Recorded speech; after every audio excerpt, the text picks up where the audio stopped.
Well, he's 1 year in office, so much commentary going through. But this time, joining us is Aham Njoku, who is a legal practitioner and author, also a director of Constitutional Watch. Thank you for coming on this morning. Thank you, Chairman. Well, yes, we've had comments going back and forth about 1 year in office, but you always have people who will say, well, this 1 year seems unique all by itself because we've had a lot of challenges, and some of them don't just see how it can be rated to be perhaps A-okay. But from what you've seen, how would you assess this so far? You should know that before the president was elected, there were a lot of expectations from the Nigerian people. But I think that always I like to think that the standards are set by comparison, and that everything must be taken in context about the situation here. But if I would like to look at Jonathan's administration 1 year from two perspectives. What were some of those things he was supposed to take immediate action on? And what are those other things that need a kind of, if you like, a gestation period for them to mature? And across this board, I think, for me, he has done very well. And if you begin to look at maybe some sectors in the country, maybe if you look at maybe something like security, you look at something like education, maybe power, because these are the things that are very important to Nigeria. Then maybe you can say that he has done well. And if you like, I can look at some of them in specifics. But no matter how one performs, how can we say they've done well if electricity supply is still the same way it is? Okay, now you have to look at the background. Don't forget that he's just there now for about 1 year. He has 4 years to go, and he's just done a year. That is 25% of his tenure, if you want to approximate it mathematically. Don't forget that some people were there for 8 years, and they wouldn't have electricity. He's only been there for 1 year. And the starting point now that we're looking at the signpost, he has put in place somebody who is competent to deliver the goods for electricity. I'm talking about Professor Bat Energy, the professor of robotic engineering, who has produced a template on how the power sector will move forward. And don't forget also that we have the NEC, the Nigerian Electricity and Regulatory Commission, which is headed by somebody who is also competent. Again, Dr. Sam Ahmadi. He was one of us in the human rights community, in the civil society community, one of the critics in those days in Huri laws. But today, he has been put in place to help regulate that agency. PhD law from Harvard University. I think these two people are driving that process, and what they need is support from Nigerians. You don't expect that you are going to light up Nigeria in just 1 year, when you know that electricity has a gestation period of, let's say, between 18 months and 36 months. Assuming you want to even build a new power station today, you want to start from a fresh ground, you still need time for them to actualize this, and I think I really don't understand if we're talking about the present day Nigeria, from where you're coming from. Now, if you say we don't expect someone to do all of this magic in a year, is it that we're just starting to talk about electricity? This is not the first time even, the president has promised even before 1 year, and it's a part and parcel of the administration from the first instance, even with the late president. And they have always come up with roadmaps and so many other stories towards fixing the electricity sector. But as we speak, nothing has been done, and you say we shouldn't expect something magical. No, it's not correct to say that nothing has been done. You know that we have... How is electricity in your community? Is it better? No. You should... It's not a question of preparing a fast food. This is electricity. And you have to acknowledge that even with the best of intention, you need time to put the infrastructure in place. How much of time do we need? Now, don't forget that there was a power probe. How much of time do we need? We need at least, like I said, a minimum of 18 months. 18 months to 36 months for us to see a result. Don't forget that the former President Obasanjo, in 8 years, he tried to fix this. But because of the corruption in the system that we saw in the power probe of Elumelu and all the banana peels, nothing came out of it. So this time around, they are trying to make sure that they get it right. It sounds more like deja vu, because when you talk, it's almost the same way people have spoken to the people No, before in the no, country. it is not. Some If you contracts say, have been established. A moment. with If you yes. say it will take 18 months, Yes. but there must be some kind of difference, so that you know that they are almost getting there. Are we saying that it's going to be like switch on the power when we get to that 18 months? Because as it is now, it is worse. No. If it's no, it is worse. We can't say no, because about the the talk about electricity Yes. is what you can call empirical now. You can see it. It's evidential. So Yes. what the people are getting now is more darkness. And if you say it will take 18 months, so far 12 months is gone, meaning they have a couple of other months to now ask them how far they've gone. No, that's what I'm saying. You have to wait for the gestation period to mature. You don't just expect that as soon as he comes into power, then there'll be light. He has to deal with the backlog of problems that was met in that industry. Like I told you about the power probe, how people imported generating sets and then dumped them here and there. How gas could not get to the turbines or to the power stations. All these issues, as I'm talking to you now, are being addressed, and we have to be objective about it. And then if you look at the area of the education sector, right from the time when the university, more than perhaps about 20 years ago, ASU has always been a war path. But this time around, we'll have peace in the universities. For the first time, and don't you find it surprising that an ASU president will be praising the Nigerian president? It never used to be the case before. Before, ASU was always bellicose, always belligerent, attacking government. The universities could go on and work to rule or strike for. But they were also on strike not long ago. Yeah, but this is, I mean, for example, are you aware that the president sent a bill to the National Assembly increasing the retirement age of professors or dons in the university from 65 to 70, which was what they wanted. And the ASU president and other people in that sector are now praising him. There are 9 new universities in the pipeline to reduce the pressure that our brothers and sisters face in getting admission to the university. When you have 9 new universities, look at the multiplier effect. It's going to create jobs, employment, and then students will have less of frustration. Don't forget that these things take time. That's why I'm saying that I'm looking at Jonathan from 2 perspectives. What are the things that can be done now, and what are the things that need time to mature? You need to acquire the land, you need to pay compensation, you need to send the bill to the National Assembly, you need to interface with Nigerian University Commission to come out so that these universities can come up, appoint vice chancellors, and then set up the faculties. He's already doing that. Okay, let's look at some of the things that can be done now. What are some of the things that can be done now that you think is done well? I've talked about education. Look at the issue of the education. You talked about setting up of 9 new universities, yes. which exactly was going to take. What of the major schools in the north? Mind you that the issue of education is on the concurrent list. The governors have their role to play. The local government chairman have their role to play. Often in this country, we always talk about the federal government as if they are going to solve all the problems. What about the governors? What about the local government chairman? What are they doing?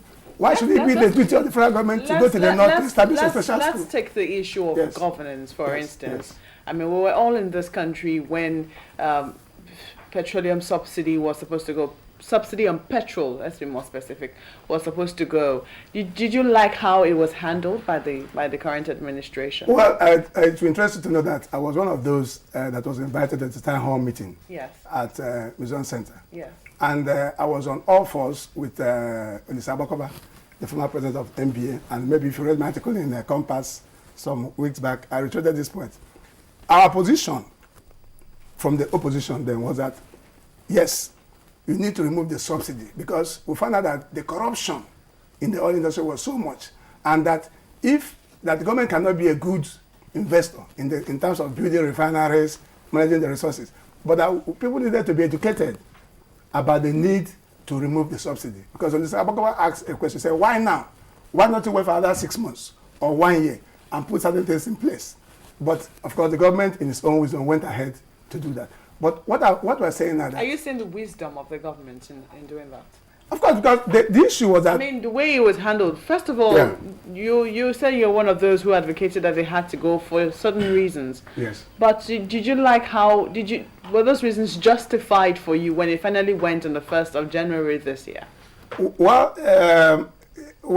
I don't think it would be nice to think about reasoning when people are angry. Because when a person is angry, he cannot reason. The point of government then was that the subsidy or the amount of money that was to be used to subsidize fuel was not sustainable. You can imagine a situation whereby maybe you budget for about 240 something billion, and at the end of the day, you are paying 1 point something trillion. And it was Sanusi, the governor of Central Bank, who made this point, and I agree with him, that when you have almost ₦1 trillion to compromise people, to bribe people, for example, that you cannot really check people. There's already a subculture of corruption in Nigeria, dating back to several years. And the best thing for government to have done was to remove the subsidy. But people were arguing that it was too sudden in the year for them to have done that. 1st of January, some people were even joking that even when you declare a war, that sometimes you need ceasefire at certain occasions. So January is always a hard period for people. Some people were in their homes, in their villages, when this was introduced, and it didn't go down well with them. But from an economic point of view, it was important that government should have done what they did. But like Nigerians said, they didn't want that. Don't forget again that sometimes a good policy may not be popular. That it doesn't go that well with people doesn't mean that it's not the correct thing to do. I think we're just going. I'm so sorry. We're just going zigzag here. When you use the word wisdom, and we understand that there's a quality or the trait of or the state of being wise, knowing the difference between right and wrong, and you say all of that the government has done at that point in time was in its wisdom. And Malwe asked you, do you still think it was wisdom of the government, knowing full well the fallout from that particular should I say regime, which they took off the subsidy? But again, the way you go about it is still not going down well with the people. What significant thing can you say this government has done? Because we just touched on electricity and education. Then you went to education, and now we're talking about subsidy. What significant thing can you pinpoint and say this government has done that we have seen the effect in the lives of people? Okay. Now, don't forget again that as we speak now, there is peace in Niger Delta. Because often we forget what's the definition of peace? No, because hold on. We can reel out some issues that have happened. If you can just hold on, I'll explain to you. You forget that where we're coming from, that there was massive vandalization of pipelines, kidnappings were taking place in Niger Delta. Which is still Our crude oil prices dropped drastically, even to a ridiculous level. Today, it has risen dramatically. Should we give that pass mark to this government, or to the government you fail to give the pass mark to? Because now we were talking about electricity, yes, and you said no, it's just for 1 year they have been in the saddle, yes, that we shouldn't talk about when he was there with President Yaradua. But now you have taken this same success and added it to what President Yaradua achieved before his demise. So why is it that when it's comfortable, yes, you take it back, yes, and add what Yaradua has done, but when it's not comfortable, you subtract what Yaradua has done and you say, no, let's give this government time from now. Yes, everything has to be put in context. And the context shouldn't even take this one that you have taken from Yaradua's era. No, you're not correct to say that, because what makes you think so? Because if you say one, no, I'm coming. I'll let you learn. Because if you say one is not right to go back into the era of President Yaradua, because it doesn't suit your own argument. But now you're looking for something that can suit your argument, and you've gone back to the era of President Yaradua. What makes that right? It was President Yaradua, to his credit, that instituted the amnesty program. But for how long? Remember that he was sick for a very long time. And at the time, there was a law in government. And the that's why I'm saying that we should not suffer. And the amnesty program was working. Yeah, that's why I'm saying that we must not forget the past. Because often, when we make some of these arguments, we forget where we're coming from. There was law in this. Would we be right to say we have failed in the electricity sector, since we want to look at it from the era of President Yaradua till now, because they've been promising and they've been given max and say this X amount of megawatts will be achieved before the year ends, and it ended, and we've seen so many other years and months and we haven't even gotten there. They have not failed, because I'm saying that you need a gestation period. Do you remember that when President Obasanjo was there, in his hurry, in his quest to bring about electricity, he brought on board one of our most respected leaders, Bola Ege, who gave us a timetable for power, because of this type of rushing that you are talking about now. And he could not perform. After a while, he had to be reassigned to Justice Ministry. So let us take it easy and get it right. I want electricity myself. There's nobody who is happy that in Nigeria today, 21st century, we don't have electricity. After all, we are aware that electricity came to Nigeria 15 years after it was brought up in Britain in 1895. Well, that's a So statement about nobody is happy. You might be surprised that there are some people, especially those who are making money from Maybe it. they diesel cabal. Exactly, maybe they're happy. Generator cabal. That's on one corner. You know, you brought up again the issue of the peace in the Niger Delta. Yes. But we also know that very recently it's been in the papers again. It's been said on TV.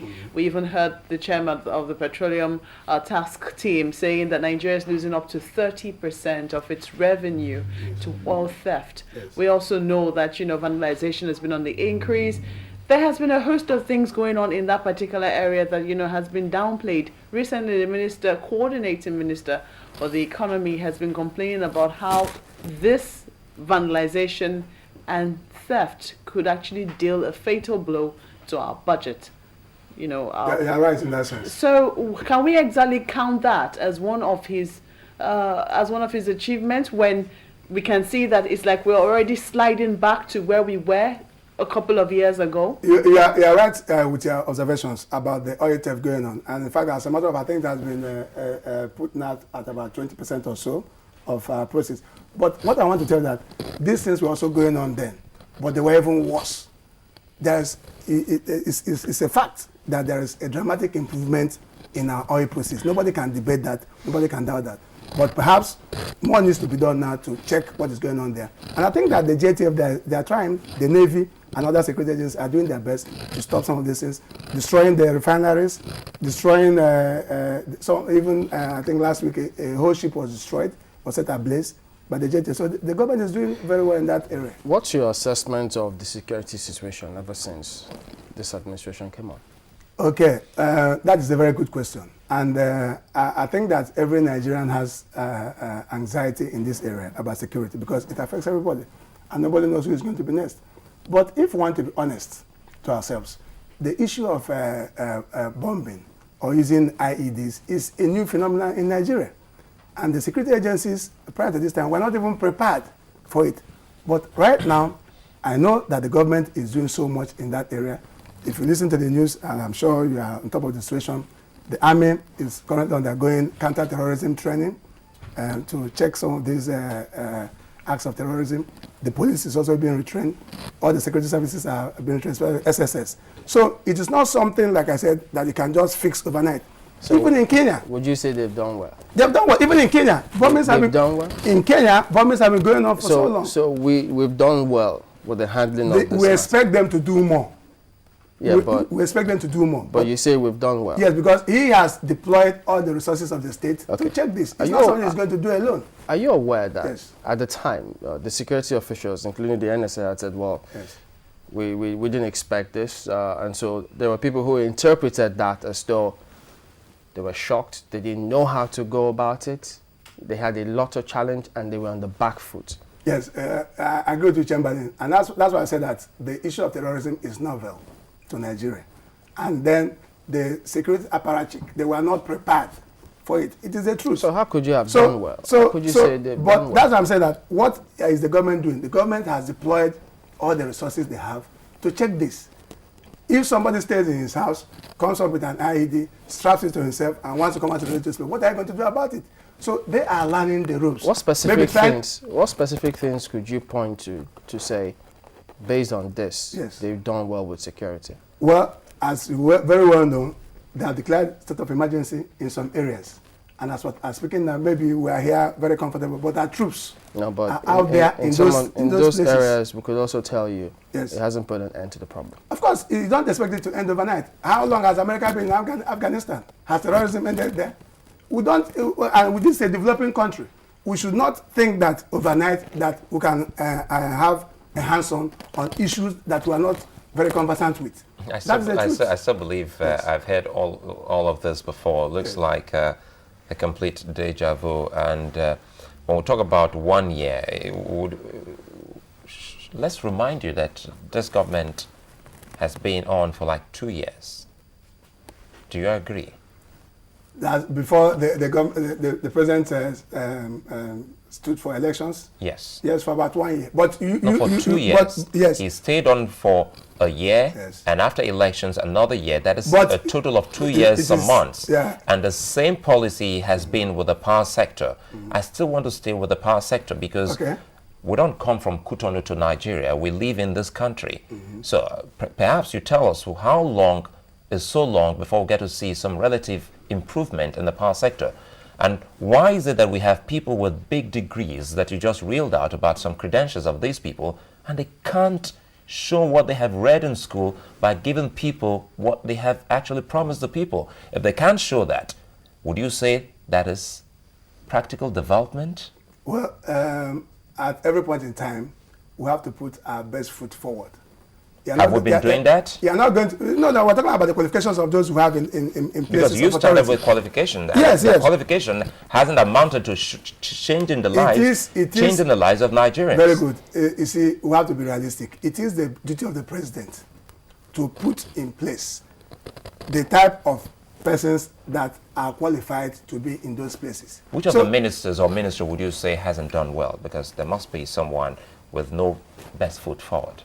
Those that have not done well. Yes, just tell us the ministry. Why are you very much interested in those that have not done well? Instead of Because those that that is have the done best well. way to check anything in school or in life. Yes. You must be able to know what you haven't done well. What I can tell you. So what haven't they done well? Which Yes. ministry is lagging behind? The president, if you to advise the president, Yes. if you're speaking objectively, you should be able to say, Ministry ABC hasn't done well, Mr. President. What I can tell you is that from what I know, from the research we've done in our institution, it appears that most of the persons that have been put up as ministers were duly screened and appear to be qualified. Start from the Minister of Finance. Who do you have there? Okonjo Iweala, one of our brightest minds. You go to the electricity sector, Baton Naji, one of our brightest minds. Even So tell us those that haven't done well, since you have done the research. we will not be able to. Your findings didn't show any ministry lagging behind? No, there are areas, especially in works, in road infrastructure, that needs improvement, and you can see them all over the country. You have the building roads. So we can't see the For light example, issue. No, We no, can't see the electricity issue. No, but you're we talking can see about the other works ministries. issue. You've left light. You're talking about other ministries. For example, I am one of those that believe that the second Niger bridge, for example, should not be a public-private partnership. That there are certain critical infrastructure in Nigeria that the government should deploy its resources to build. And the second Niger bridge, which is a bridge that links Edo Delta to 9 south and southeastern states, should be one of those. So if you talk about where there's room for improvement, this is one of them. And I think across the country, we have similar routes. But another point Which other ministry again, apart from works? that is not doing well, again, it may be difficult to say at this point because this is just 1 year, and if you look, no. It's not a difficult thing. 40 minutes. Yes. It can be difficult. Less than 10. Yes. I was just going to ask you. Yes. I don't Maybe know if you're more specific, I will I don't know address if you it. saw it, but Yes. yesterday one of the dailies did an assessment of most of the ministers. I don't know if you came across it. Yes. Did you agree with most of their findings? Well, They had the achievers, they had the non-performers, they had the underperformers. Did you get to see it? of course, you should know that there's no way all of them can score 100%. There may be people, based on the index they were using for the assessment, who may be lagging behind. It is only natural. But did you agree with them? I mean, for I- them to I- call I- some people non-performers. I mustn't agree with them because I may have my own parameters. So for yes, judgment, what are your yes. parameters? How would you score a minister who's not doing well in his or her ministry? Well, first of all, you have to look at what are the programs of the ministry. That is number one. Two, how have they been able to achieve it? For example, if you go to something like Ministry of Health, if you look at something like primary health care, maybe things like vaccination of children and all that, you look at the rates. For example, if the intention was to eliminate polio, then you begin to ask yourself, after the exercise, how many polio victims do you still have and all that? You may not have a situation whereby you come to your local government and put a kidney transplant there. For some people, that may be what is important to them. Can I ask a question? Yes. Let's take a look at, say, the Ministry of Environment, Yes. for instance. Can you say that, you have a very clear idea of what they're supposed to be doing in that ministry? That's the Federal Ministry of Environment. Yes. Of course, there is the issue of gas flaring, for example. in the Niger Delta. That's the issue of environmental degradation. And I'm sure that you know that they're acting in concert with the Niger Delta Development Commission and some oil companies to clean up some of those areas. So that's why I'm saying that you may not see what they are doing where you are, because if your area is not among the areas that are facing any type of environmental degradation, you don't expect to see them there anyway. But you know that the Minister of Power, even the President lately spoke up saying, well, yes, we're falling short of our master plan, Yes. but we'll see what we can do. So if they admitted that much, how come you gloss over it saying they've done well? No. I said that as a gestation period. It's not as Yeah, if... but you say they've done well, and they say, well, we've got challenges. Yeah, of course. That the fact that they have challenges doesn't mean that they have not done well. If you're falling short of your plan, Yes. you didn't meet your plan when you said you were going to, Yes. unless you don't know about the plan. Yeah, because maybe you want to move gas. No, did you know about the plan? Of course. You know where where we were supposed to be by 2010, Yes. and we're not there. Yes. Do you know how they said how many megawatts would have produced by Yes. 2010? Even as We're far not back, there. even as far And back you as say they've done well. even as far back as 2002, when President Babashan was there. But we're talking about the 1 year. Did you read this day of yesterday? Let's call some names now. Yes. And Professor Bath Naji and his ministry were on the first under the headline, underperformance. By who? Excuse me, did you read it? By who? It doesn't matter. And did you read what they wrote about it? By who? The fact that it's in the media doesn't mean that you should swallow it hook, line, and sinker. You have to give me the facts. Do you have electricity? They are. Do you have it? It is work in progress. We know that we don't have it, but it is work in progress. That's a fact. So that is why people would be so comfortably increase what they don't have and what they haven't given, what is work in Okay, progress. I'm talking about the tariff. No, excuse me. Yes. That is why people will increase it, because if you speak like this, it means that people like this advise those in government to take away monies from people when they haven't even given it. No. You are getting it wrong. I understand where you are going to. You are talking about the tariff, and it was just like the fuel subsidy issue. The chick and the egg, which one will come first? The argument of government in this area is that if you don't have an appropriate tariff, private investors cannot come in. Now, government does not have the resources, and you have to admit it. Hold on. What is logical in that resources argument? are not limitless. Government does not have the resources to have all the power stations that we need to have in Nigeria. We need the private sector investment. And if you continue to have a tariff that is not competitive, nobody is going to come in. And this is what has been putting Nigeria back. Whenever government comes up with a policy, you have the opposition parties fighting it, you have the electricity workers fighting it, you have the diesel cabal fighting it, you have the generator cabal fighting it. At the end of the day, we'll get nowhere. Why don't we for once cooperate with the government and see where we can get to?